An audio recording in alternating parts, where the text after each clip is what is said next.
So hello everyone, आज के इस वीडियो में हम डिस्कस करने वाले हैं पिग्मेलियन की समरी को which was written by G B. Shaw.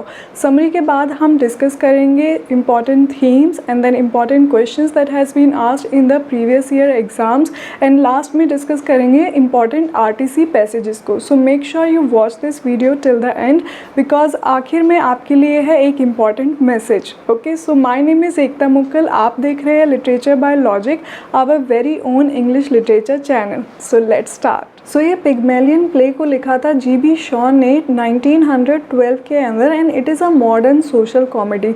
इसकी सेटिंग रखी गई है अर्ली 20th सेंचुरी के अंदर लंदन में। ओके, अब इस प्ले का ओवरव्यू समझने से पहले हम समझते हैं कि इसका टाइटल कहाँ से लिया गया है। तो ग्रीक के अंदर ये एक मिथ एक स्टोरी है जो एक्चुअली सच नहीं है, ये एक मिथिकल स्टोरी है। तो उसमें क्या होता है, एक पिग्मेलियन नाम का मूर्तिकार होता है जो एक मूर्ति बनाता है जिसको वो नाम देता है गैलेटिया। अब वो मूर्ति बहुत ही सुंदर, बहुत ही रिफाइंड बनती है एंड मैजिकली उसके अंदर जान आ जाती है।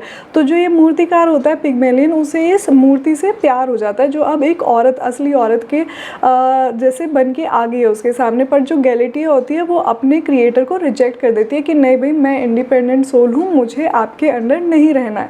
तो सेम ऐसे ही जी.बी. शॉ ने इस नाम को, पिग्मेलियन को मेटाफोरिकली यूज़ किया है इस प्ले के अंदर। इस प्ले में भी सेम ऐसे ही एक लड़की होती है जो गरीब होती है, फूल बेचने वाली लड़की होती है, उसको मिलता है एक फोनेटिक्स का प्रोफेसर मिस्टर हिगिंस एंड वो इसे बिल्कुल चेंज कर देता है, अपना एक नया सही लहजा जो बोलने का तरीका होता है उसे सिखा करके एंड अपर क्लास सोसाइटी में उसे बैठने लायक बना देता है। तो जो ये लड़की है ये बाद में जाके कैसे रिएक्ट करती है, उसके साथ क्या होता है, वो हम इस प्ले में समझेंगे। ना first of all we will look at the important characters of this play. तो सबसे पहला हमारा इम्पॉर्टेंट कैरेक्टर है प्रोफेसर हेनरी हिगिंस। तो ये वही ब्रिलियंट प्रोफेसर है फोनेटिक्स का। फोनेटिक्स मतलब क्या होता है कि किसी लैंग्वेज को बोलने का तरीका। ठीक है, हमारे इंडिया में भी ना आप जितने डिफरेंट जगहों में जाओगे तो आपको अलग अलग बोलने का तरीका लोगों का मिलेगा। हिंदी बोलने का तरीका अलग मिलेगा, इंग्लिश बोलने का तरीका अलग मिलेगा। वहीं आप पूरे वर्ल्ड में अगर जाओगे तो आपको इतने सारे एक्सेंट्स देखने के लिए मिल जाएंगे। लोग एक्सेंट से जज कर लेते हैं कि कौन इंसान कितना मतलब हाई क्लास है या लो क्लास है। तो ये इस शो में बहुत ब्यूटीफुली दिखाया गया है। अब ये जो प्रोफेसर है ये अच्छा रिच इंसान है, पढ़ा लिखा है बहुत ज़्यादा, बट ये एट द सेम टाइम बहुत एरोगेंट भी है। इसके बिहेवियर में वो झलकता है कि मतलब ओवर कॉन्फिडेंट है ये हमेशा। एंड जो इसे क्लास में नीचे होते हैं उनको तो बिल्कुल भाव ही नहीं देता, बहुत ही गंदी तरीके से बिहेव करता है। इसके बाद आ जाती है हमारी next important character Eliza Doolittle. ये वही गरीब लड़की है जो फूल बेचती है। इसकी जो भाषा है ये प्ले के अकॉर्डिंग बहुत ही गवार वाली भाषा है कि इसको ना इसके पास एजुकेशन नहीं है और इसकी जो बोली है वो बिल्कुल ही जो लोकल एरिया वहाँ के लोग होते हैं, गरीब लोग, उनकी बोली की जैसी है सेम। तो इसी के ऊपर ये हिगिंस जो है काम करेगा कि इसकी बोली को ये सुधार देगा जिससे बिल्कुल ट्रांसफॉर्म हो जाएगी। नेक्स्ट हमारा कैरेक्टर है कर्नल पिकरिंग। तो जो ये पिकरिंग है ये एक बहुत अच्छा इंसान है, काइंड हार्टेड इंसान है, बहुत ही वेल बिहेव्ड इंसान है। हालांकि ये भी अच्छी रिच सोसाइटी से बिलोंग करता है एंड ये भी लिंग्विस्टिक का प्रोफेसर है, बट ये एलिजा के साथ बिल्कुल भी मिसबिहेव नहीं करता हिगिंस की तरह। ये बहुत ही अच्छे से ट्रीट करता है, बट ये एज में थोड़ा ज़्यादा है, मतलब थोड़ा सा ओल्ड एज हम इसे मान सकते हैं। Next is Mrs Higgins. Mrs Higgins जो है बहुत ही सेंसिबल लेडी है, ये हिगिंस की मदर है एंड ये सब नोटिस करते हैं कि इसका जो बेटा है वो एलिजा के साथ किस तरीके से बिहेव करता है, तो ये इसके ऊपर कमेंट भी करती है। Next is Alfred Dolittle. ये आदमी एलिजा का बाप है। तो ये स्टार्टिंग में बहुत ही ज़्यादा गरीब होता है एंड इसको कुछ लेना देना नहीं है अपनी बेटी से, बस इसे पैसे से लेना देना है। एंड जब ये मतलब मिराकुलसली अमीर हो भी जाता है उसके बाद भी उसे वो अमीरी डाइजेस्ट नहीं होती, उससे भी वो परेशान हो जाता है। नेक्स्ट इज फ्रेडी आइंसफोर्ड हिल। अच्छा, इसमें ना कुछ एक्स्ट्रा कैरेक्टर्स भी है जो साइड रोल करेंगे, तो उसमें से एक ये फ्रेडी भी आ जाता है। ये एलिजा को बहुत ज़्यादा पसंद करेगा एंड ये भी well spoken and kind hearted इंसान होता है। Next is Mrs Eynsford Hill, Clara Eynsford Hill. ये दोनों मदर एंड डॉटर है। हेनरी की सिस्टर है जो क्लेरा है। Mrs Eynsford Hill is the mother of Henry. तो ये भी साइड कैरेक्टर्स हैं जो अपर सोसाइटी को रिप्रेजेंट करेंगे कि वो लोग जो ये एलिज़ा जैसे लोग हैं उनको किस तरीके से ट्रीट करते हैं। The last one is Mrs Pierce. Mrs Pierce जो है हिगिंस की हाउसकीपर है, वो एलिज़ा को ट्रांसफॉर्म करवाने में मदद करती है कि उसको थोड़ा सा रहना सहना सिखाती है। एंड वो भी इनिशियली उसके साथ मिसबिहेव करती है बट धीरे धीरे उसका बिहेवियर सुधर जाता है। तो ये जो लास्ट के 2-3 कैरेक्टर है ये इतने ज़्यादा इंपॉर्टेंट नहीं है, साइड कैरेक्टर्स है, बट इनका भी हम रोल डिस्कस करेंगे। अब एक्ट 1 में दिखाया जाता है कि लंदन सिटी में जो है बारिश हो रही है, बहुत तेज़ शाम का टाइम है एंड जो सारे लोग होते हैं वो एक कॉवेंट नाम के गार्डन में शेल्टर लेने आ जाते हैं। तो यहाँ पे कौन कौन मौजूद है हमारे प्ले के कैरेक्टर्स? सबसे पहले Mr Higgins, then Pickering, then Eliza Doolittle and उसके बाद जो पूरी हमारी हिल्स फैमिली है, आइंसफोर्ड हिल्स फैमिली, उसमें मिसेस आइंसफोर्ड आ जाती है, फ्रेडी आइंसफोर्ड एंड उसकी बहन क्लेरा आइंसफोर्ड। तो सीन शुरू होता है जब जो ये आइंसफोर्ड फैमिली है, इसमें जो ये मदर एंड डॉटर है, ये अपने बेटे से बोलते हैं कि जाओ जाके टैक्सी लेके आओ, बहुत ज़्यादा बारिश हो रही है, हम घर जाएंगे। तो जो फ्रेडी है वो वैसे ही परेशान सा होता है कि इतनी बारिश में टैक्सी कहाँ से मिलेगी, चलो फिर भी मैं ढूंढ के लेकर आता हूँ। अब जब ये जा रहा होता है तो एलिज़ा इसे रोक लेती है कि अरे सुनो, तुम्हारा नाम फ्रेडी है ना, ऐसे बोल के। तो जो ये आइंसफोर्ड मदर होती है, मिसेस आइंसफोर्ड होती है, वो एकदम से शॉक हो जाती है कि हैं इसे मेरे बेटे का नाम कैसे पता। तो वो उसको बुलाती है, इधर आओ, मुझे बताओ तुम्हें मेरे बेटे का नाम कैसे पता। तो वो बोलती है कि ठीक है मैं बता दूंगी, पर उसके बदले में मुझे आप थोड़े से पैसे दो, तभी मैं बताऊंगी मुझे आपके बेटे का नाम कैसे पता है। तो जो क्लेरा होती है वो बोलती है अपनी माँ से कि इसे कोई पैसे वैसे देने की ज़रूरत नहीं है, इसे भगाओ यहाँ से, कहाँ से आ गई। क्योंकि उसकी जो बोली होती है वो थोड़ी उनके लिए गवारों वाली बोली होती है कि हम तो इससे बात भी नहीं करना चाहेंगे, ये छोटी लड़की है, छोटी क्लास की लड़की है, हमें इससे बात नहीं करनी। तो मिसेस हिगिंस उसे पैसे मिसेस आइंसफोर्ड उसे पैसे दे देती है एंड वो बोलती है अब बताओ तुम्हें मेरे बेटे का नाम कैसे पता। वो बहुत ऐसे इंटरेस्टेड होती है कि इसको कैसे पता है मेरे बेटे का नाम, हम तो अपर क्लास है। तो वो बोलती है यहाँ पे ना मैं इतने ज़्यादा फूल बेचती हूँ, जितने भी लोगों का नाम ना ज़्यादातर फ्रेडी ही निकलता है। तो वो अपना बस कॉमन सेंस यूज़ करती है एंड उसकी वजह से उसे थोड़े से पैसे मिल जाते हैं। अब ये पूरा इंसिडेंस जो है हिगिंस ऑब्जर्व कर रहा होता है, तो वो ऐसे देख के बताता है कि जो वहाँ पे सारे लोग होते हैं उनको एक तरह से एड्रेस करते हुए कि मैं बता सकता हूँ ये लड़की कहाँ से बिलोंग करती है, किस जगह से आती है। तो लोग पूछते हैं चलो बताओ कहाँ से बिलोंग करती है, तो वो उसकी जगह का नाम सही बता देता है। फिर ऐसे ही वो किसी और इंसान को बात करते हुए सुनता है तो उसके बारे में सही बता देता है। अब ये सब सुन रहा होता है पिकरिंग, वो दूर से ऑब्जर्व कर रहा होता है। तो वो पूछता है कि भाई तुम्हें कैसे पता ये सब लोग कहाँ से बिलोंग करते हैं। तो वो बोलता है कि मैं एक फोनेटिक्स का टीचर हूँ। फोनेटिक्स मतलब वही जो बोली को समझते हैं कि कौन इंसान बोली से, आप जैसे राजस्थानी बोली समझोगे तो वो समझ जाओगे, हरियाणवी बोली से समझ जाओगे, तो सेम ऐसे ही ये फोनेटिक्स का टीचर होता है। तो इसकी और ज़्यादा एक्सपर्टीज़ होती है उस सब्जेक्ट में, तो ये इस तरह से बता देता है। तो ये कमेंट करता है कि जो ये लड़की है एलिज़ा, जिसे अभी भी बिल्कुल बात करने का सेंस नहीं है, मैं इसे 6 महीने में ना इतना एक्सपर्ट बना दूंगा कि ये एक डचेस की तरह बिहेव करने लग जाएगी, एक डचेस की तरह बात करेगी। तो पिकरिंग को बड़ा इंटरेस्ट आता है इन सब चीज़ों को सुन के। तो पिकरिंग और हिगिंस की ऐसे यहाँ पे दोस्ती हो जाती है, क्योंकि पिकरिंग जो है वो भी लिंग्विस्टिक का टीचर होता है। अब नेक्स्ट एक्ट में दिखाया जाता है कि जो ये एलिज़ा है ये डायरेक्ट हिगिंस के लेबोरेटरी पहुंच गई है, जहाँ पे जो हिगिंस है एंड पिकरिंग बैठे हुए हैं।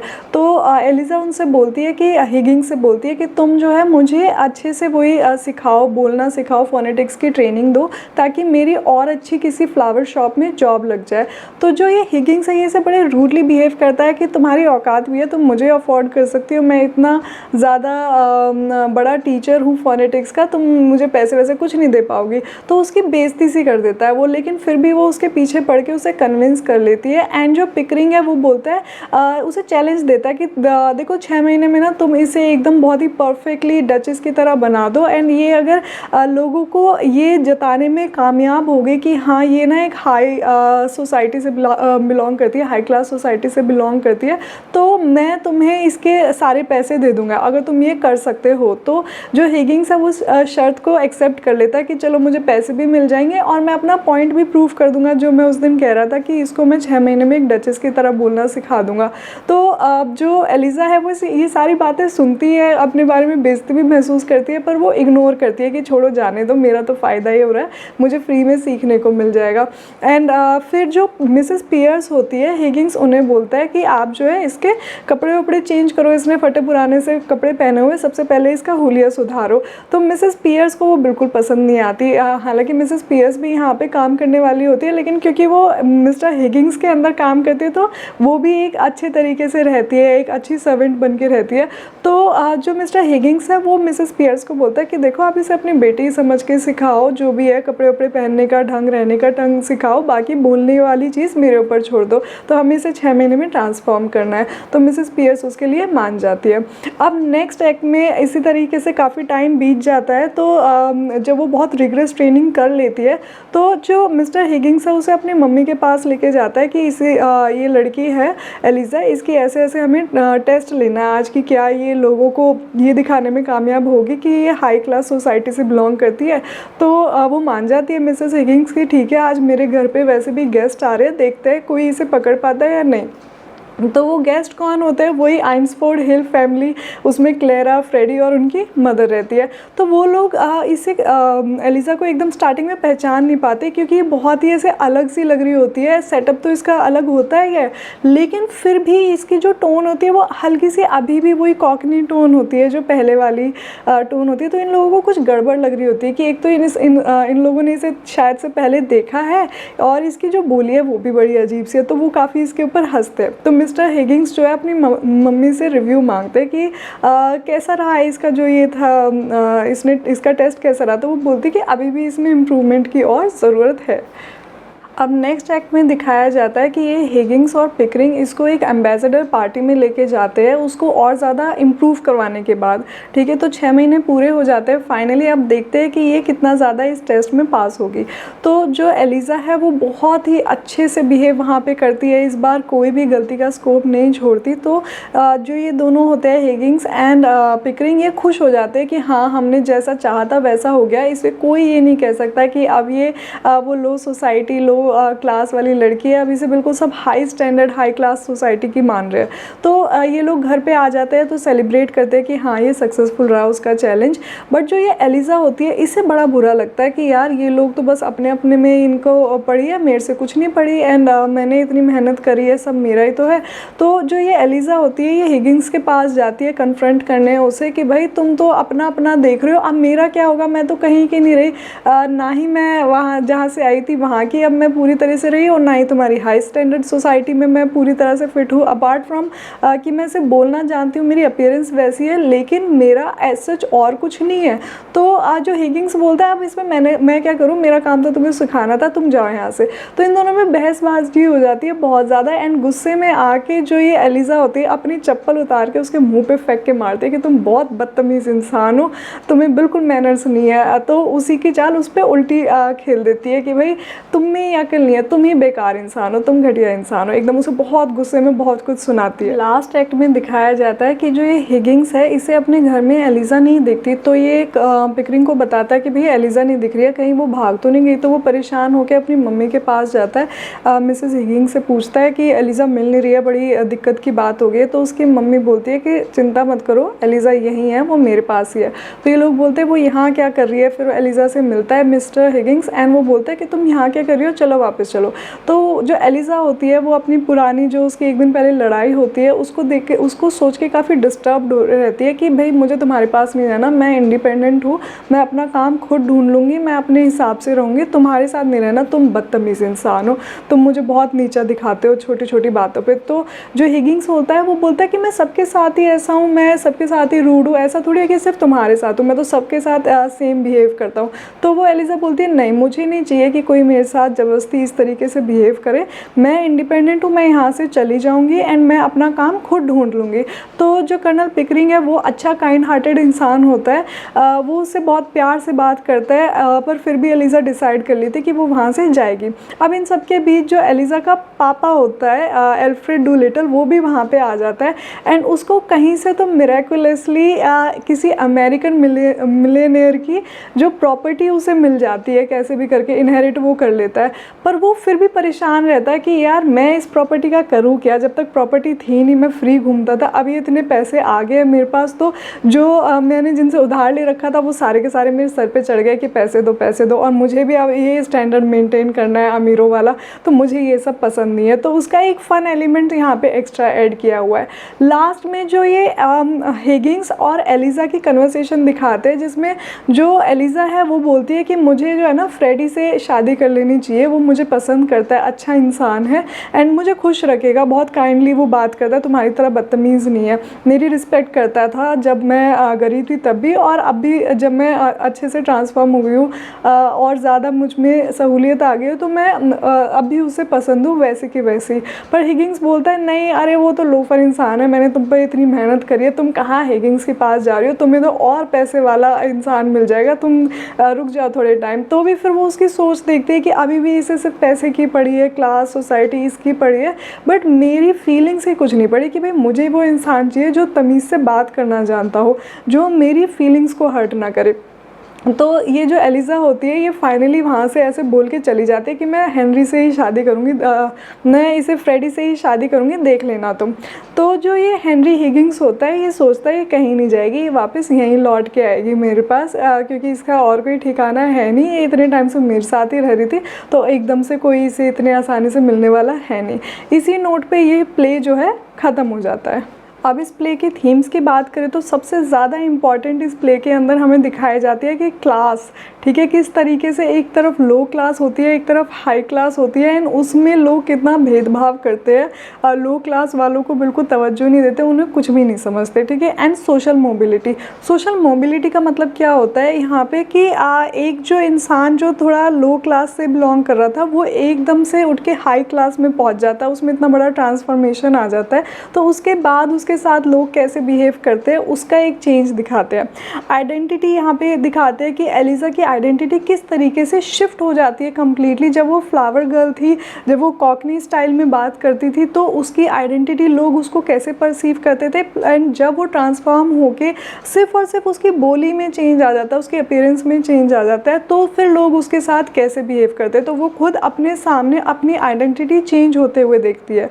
Next is transformation. तो एलिज़ा की इसमें बहुत अच्छे से ट्रांसफॉर्मेशन दिखाई है कि पहले एक वो कॉकनी गर्ल होती है जो बहुत ही इंडिसेंट तरीके से बात करती है as per those people in the play, okay. For example Eynsford Hill family जो होती है उसको बहुत मिसट्रीट करती है, एंड बाद में जब वो बहुत सिर्फ और सिर्फ अपने बोलने के तरीके में चेंज कर लेती है तो वही फैमिली उसे बहुत ज़्यादा अच्छे से रिकग्नाइज भी नहीं कर पाती कि ये लड़की को हमने देखा तो है बट पहचान में नहीं आ रही है कौन है ये। Next is male authority versus female independence. अच्छा, जो ये हिगिंस है ये बहुत ज़्यादा सटल तरीके से दिखाता है कि जो मेल है वो अपने आप को हमेशा सुपीरियर समझते हैं फीमेल्स के ऊपर, एंड जो एलिज़ा है वो दिखाती है कि नहीं, मुझे फ्रीडम चाहिए, मुझे इंडिपेंडेंस चाहिए, मुझे नहीं चाहिए कि मेरा हस्बैंड सिर्फ अमीर ही हो बहुत ज़्यादा, मुझे गरीब भी चलेगा बट मुझसे तमीज़ से बात करना जानता हो, तो उसको इंडिपेंडेंस चाहिए। Next is language as a power.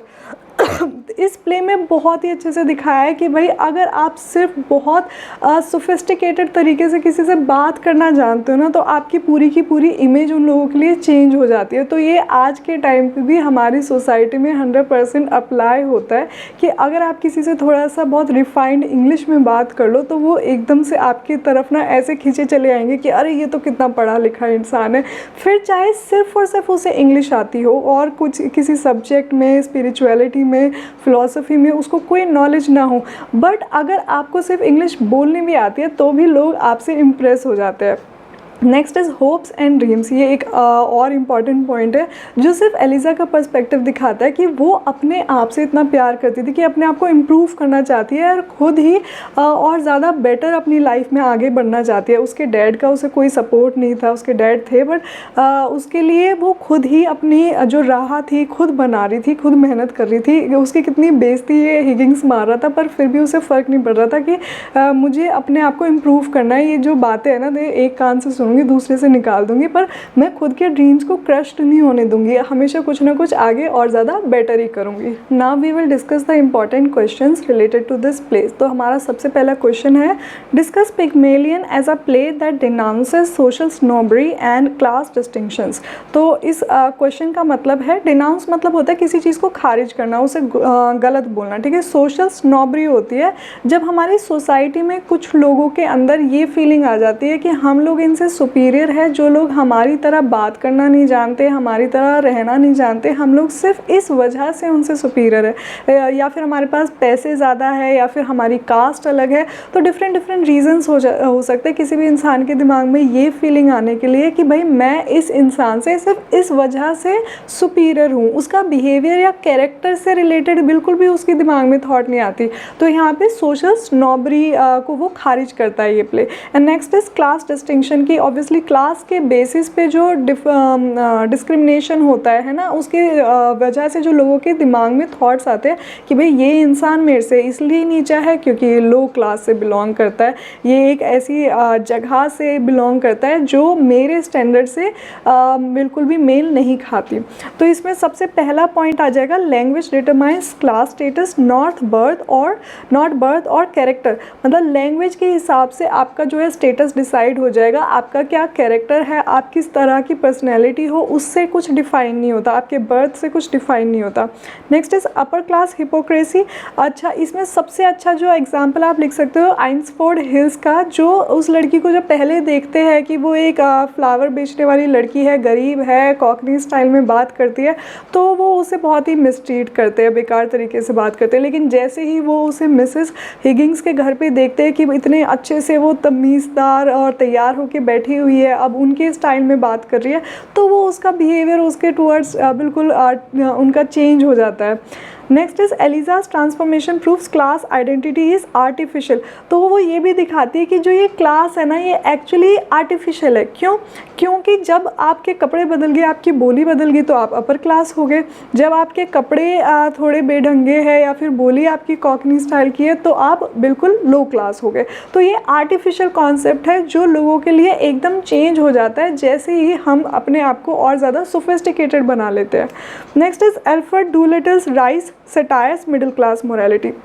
तो जो अल्फ्रेड डुलिटल का कॉन्सेप्ट था यहाँ पे कि वो अमीर होने के बाद भी उस अमीरी जो उसका स्टेटस आता है उसे पसंद नहीं करता, तो वो उसकी मॉरलिटी को दिखाता है यहाँ पे कि एक तरह का सटायर वो मार रहा है सोसाइटी के ऊपर कि भाई ऐसा नहीं है कि आप अमीर हो तो आपकी सिचुएशन बहुत ज़्यादा अच्छी है, आपकी प्रॉब्लम्स और ज़्यादा बढ़ भी जाती है कभी कभी। नेक्स्ट इस प्ले में एलिजा की जो इंडिपेंडेंस होती है वो मेल अथॉरिटी को और जो क्लास की अथॉरिटी को चैलेंज करती है डायरेक्टली।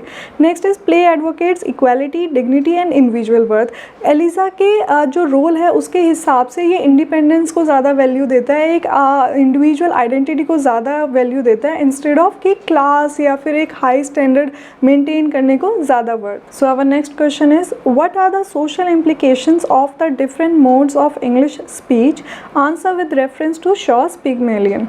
तो यहाँ पे भी वही लैंग्वेज के बारे में बात कर रही है कि किस तरह से लैंग्वेज के हिसाब से आपकी सोसाइटी में ज़्यादा इज्जत होगी या कम इज्जत होगी। तो सबसे पहला हमारा पॉइंट यही हो जाएगा, language as a class divider. अगर आप बहुत सोफिस्टिकेटेड तरीके से बात करते हो तो आपको समझ आ जाएगा कि आपका बैकग्राउंड बहुत बढ़िया रहा है, ठीक है, आपने बहुत अच्छी एजुकेशन ली है, तो इस तरह से लोगों की थॉट्स बन जाती है। Next is accent over character. तो यहाँ पे लोगों के बोलने के तरीके को ज़्यादा ऊपर रखा गया है उनके एक्चुअल कैरेक्टर को। कोई इंसान कितना ही क्रिमिनल, कितना ही घटिया सोच वाला क्यों ना हो, बट अगर वो बहुत तमीज़ से बोल सकता है तो उस चीज़ को ज़्यादा वैल्यू मिलेगी इंस्टेड ऑफ कि उसका एक्चुअल कैरेक्टर है कैसा। Next is Eliza's transformation. तो इसमें एलिजा के ट्रांसफॉर्मेशन के थ्रू दिखाया है कि ये जो क्लास की सारी बनावट है ना, ये बहुत आर्टिफिशियल है। ये अगर सिर्फ आपकी अपीयरेंस चेंज होगी, बोली चेंज होगी, तो क्लास का बिहेवियर आपके साथ चेंज हो जाएगा।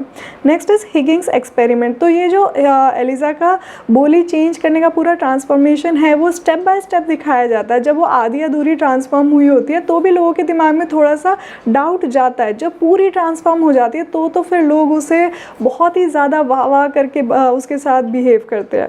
Next is Doolittle's irony. तो जो एलिजा का यहाँ पे पापा होता है उसकी बहुत सटल तरीके से वो कैरेक्टर दिखाया है कि किस तरह से ये इसके पास इतने पैसे आने के बावजूद भी ये अमीर लोगों का स्टैंडर्ड को ना मॉक करता है कि भाई तुम्हारे साथ भी बहुत ज़्यादा प्रॉब्लम्स होती है, ऐसा नहीं है कि तुम लोग बिल्कुल ही प्रॉब्लम फ्री हो जाते हो जस्ट बिकॉज तुम्हारे पास पैसा है।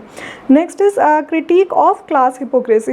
तो जो ये शॉ ने प्ले लिखा है, ये पूरा का पूरा प्ले एक तरह से हमारे समाज में जो डिफरेंट क्लासेस सेट हो जाती है उनकी हिपोक्रेसी दिखाता है, स्पेशली अमीर लोगों की हिपोक्रेसी दिखाता है। Next question is Pygmalion examines class and gender differences in a comical perspective.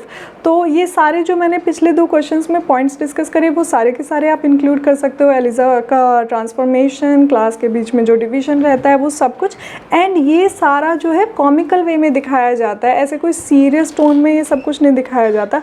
फिर चाहे वो हिगिंस का इग्नोरेंट बिहेवियर हो, एटीट्यूड वाला बिहेवियर हो, वो भी कॉमेडी वे में दिखाया जाएगा। एलिजा का जो स्टार्टिंग में कॉकनी स्टाइल में बोलने का तरीका हो वो भी कॉमेडी वे में दिखाया जाएगा। तो ये सारा आपको किससे अटैच करना है, किससे लिंक करना है कि ये सारी जो एक्शंस होते हैं वो कॉमेडी स्टाइल में किए जाते हैं, तभी ये कॉमिकल प्ले बन जाता है हमारा।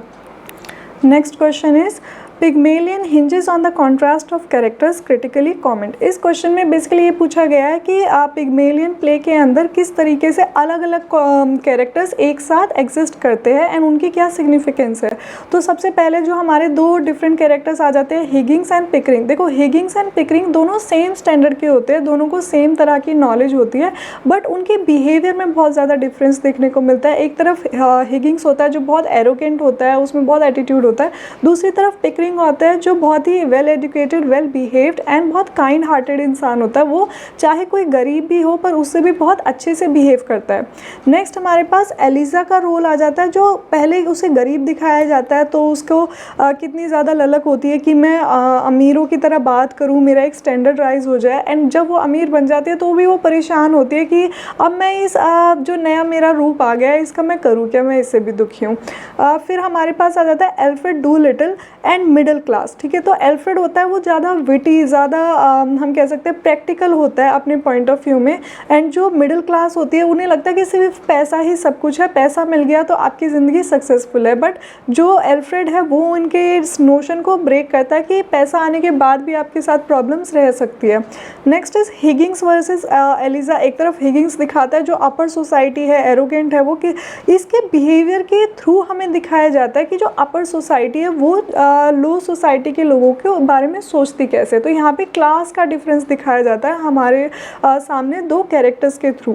Next is contrast for satire. अच्छा, जो शॉ है जिसने ये प्ले लिखा है उसने ये सारे कैरेक्टर्स रचे इसलिए ताकि वो इस सोसाइटी को उस सोसाइटी का चेहरा दिखा सके कि आपके ही जो बनाए हुए ये रूल्स है कि लो क्लास, अपर क्लास, इस तरह की भाषा, उस तरह की बोली, इन सब से जो आप डिवाइड क्रिएट करते हो उससे नुकसान आपके लिए ही होता है। वो एक बहुत प्यारा सटायर क्रिएट करते हैं इस प्ले के through. Now we will discuss the important RTC passages. So our first RTC passage is, a woman who utters such depressing and disgusting sounds has no right to be anywhere, no right to live. तो ये lines कही है Higgins ने। अब इन lines को आप पढ़ के सोच सकते हो कि उसके अंदर कितनी ज़्यादा एरोगेंस है। वो जब फर्स्ट टाइम एलिजा को सिर्फ सुनता ही है ना, उस सुनने भर से वो ये देख लेता है कि इस औरत के अंदर बिल्कुल भी तमीज़ नहीं है, इसको कुछ नहीं पता, एक नंबर की गवार है ये। तो ऐसी लड़की को तो जीने का ही हक नहीं है, इसे मर ही जाना चाहिए। तो ये बहुत एक्सट्रीम लेवल पे उसको मतलब बहुत ही बुरा भला बोल देता है, जो कि एलिजा सुनती भी है अपने बारे में कि ये इंसान मेरे बारे में क्या सोच रखता है, बट फिर भी वो बहुत डिटरमाइंड होती है कि भाड़ में जाए, मुझे अगर तुम थोड़े से भी अच्छे टीचर हो तो मुझे ट्रेन करो, मुझे वो बना दो जो तुम्हारे हिसाब से बहुत ही ज़्यादा सोफिस्टिकेटेड और ऐसी औरत है जिसे जीने का हक है। The next lines are, I am only a common ignorant girl and in my station I have to be careful. There can't be any feelings between the like of you and the like of me. ये lines कही है Elijah ने Higgins से जब वो उसे सिखाने से मना करता है कि तुम मेरे लायक नहीं हो कि मैं तुम्हारे ऊपर काम करूँ, तुम्हारा स्टैंडर्ड ही इतना नहीं है, तुम्हारी औकात ही नहीं है इतनी। तो जो एलिज़ा होती है वो उसे बोलती है कि मैं ना एक कॉमन लड़की हूँ जो बहुत इग्नोरेंट रही है लाइफ में, मतलब उसने ज़्यादा मेहनत नहीं करी, मेहनत इन द सेंस कि पढ़ाई वाली मेहनत नहीं करी, अदरवाइज़ लाइफ में मेहनत करी है। तो वो बोलती है कि मुझे बहुत ज़्यादा केयरफुल रहना पड़ता है इस सोसाइटी में, अदरवाइज़ ये लोग ना सब चीज़ों की वजह हम मुझे बताने लग जाते हैं कि मेरी वजह से सारे काम बिगड़े, मेरा सब कैरेक्टर वगैरह सब ख़राब है क्योंकि जस्ट बिकॉज मेरी बोली ख़राब है।